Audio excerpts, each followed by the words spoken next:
rise, a bit of a ramble about my dating life. And if you struggle, right, believing that you are unworthy of love, it's not possible for you, or maybe you feel a bit jaded, right, that love is just painful, it's all very difficult. Maybe you don't believe love is even possible, true love. Now, I grew up in an environment where I didn't have a positive blueprint of love. What I mean by this, right, is all the role models, the examples around me, whether my parents, grandparents, aunties, uncles, there were a lot of dramas and fights and arguments and a lot of tension. And there was no healthy blueprint where I saw really healthy and open communication. I was in a family where there was a lot of love. At the same time, there's a lot of codependency, meaning every emotion was just mashed together. I was trying to mediate between my parents, um, a lot of stuff.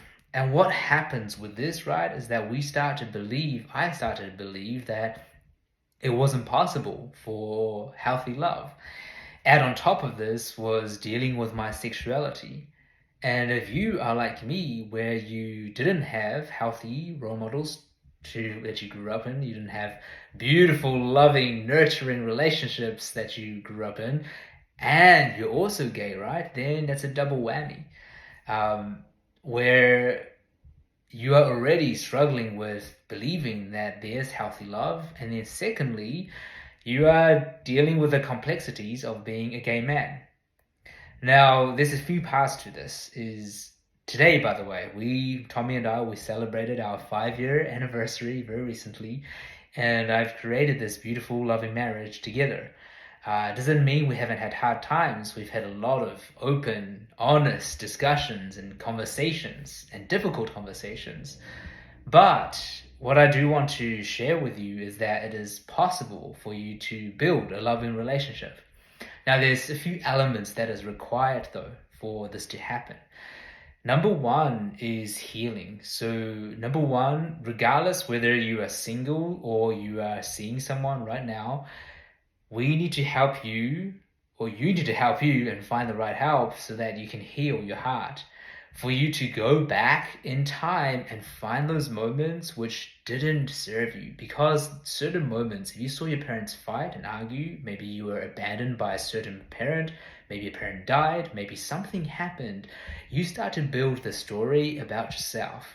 That you are unworthy of love, that you are not lovable, that maybe you need to fend for yourself. Maybe you just need to put on this hard shell. Maybe that boys shouldn't cry.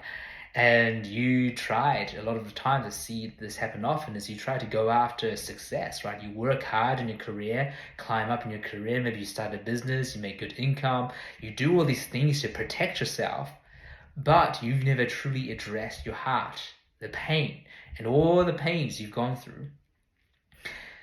The beautiful part is when you start to heal, when you start to process, shine a light on all the stuff that truthfully is bullshit. By bullshit, I mean those stories aren't true.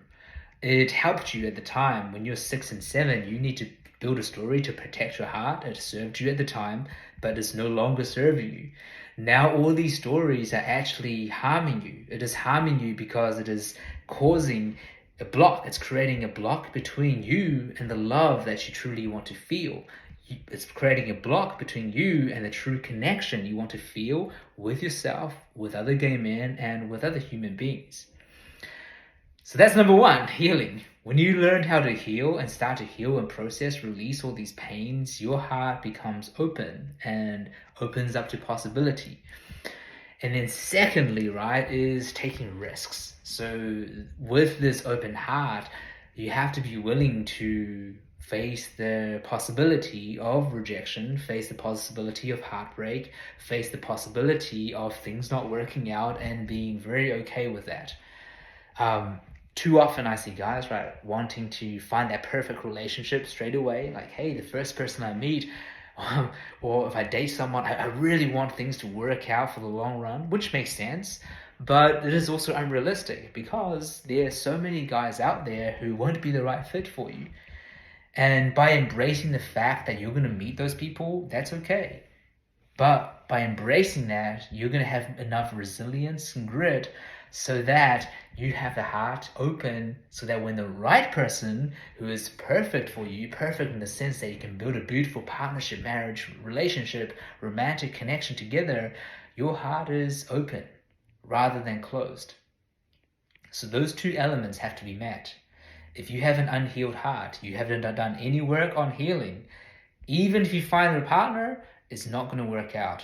You're going to create drama after drama. You're going to attract all the wrong people. You're going to settle, and it's not going to be healthy for you or the other person.